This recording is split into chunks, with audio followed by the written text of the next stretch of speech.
इन 18 बातों को अपनाने वाला सभी दुखों और वासनाओं से हो जाता है दूर।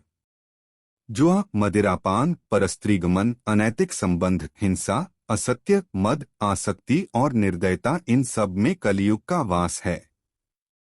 भगवद गीता में भगवान श्री कृष्ण ने न केवल ज्ञान की बातें बताई हैं, बल्कि जीवन जीने की कलाओं के बारे में भी बताया है। भगवान श्री कृष्ण ने अर्जुन को जो गीता का उपदेश दिया है, वह हर मनुष्य के लिए प्रेरणास्रोत साबित हो सकता है।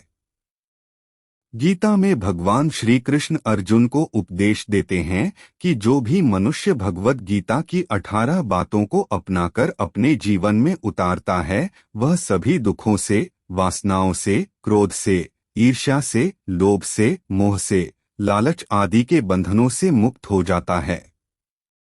आगे जानते हैं भगवद गीता की 18 ज्ञान की बातें। आनंद मनुष्य के भीतर ही निवास करता है, परंतु मनुष्य उसे स्त्री में, घर में और बाहरी सुखों में खोज रहा है।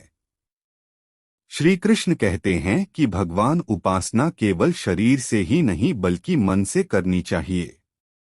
भगवान का वंदन उन्हें प्रेम बंधन में बांधता है। मनुष्य की वासना ही उसके पुनर्जन्म का कारण होती है।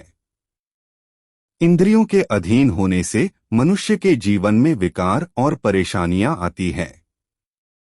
संयम यानी धैर्य, सदाचार, स्नेह और सेवा जैसे गुण सत्संग के बिना नहीं आते हैं।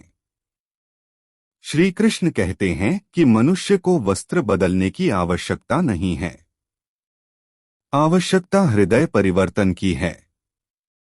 जवानी में जिसने ज्यादा पाप किए हैं, उसे बुढ़ापे में नींद नहीं आती। भगवान ने जिसे संपत्ति दी है, उसे गाय अवश्य रखनी चाहिए। जुआ, मदिरापान, परस्त्रीगमन, अनैतिक संबंध, हिंसा, असत्य, मद, आसक्ति और निर्दयता, इन सब में कलयुग का वास है। अधिकारी शिष्य को अच्छा गुरु अवश्य मिलता है।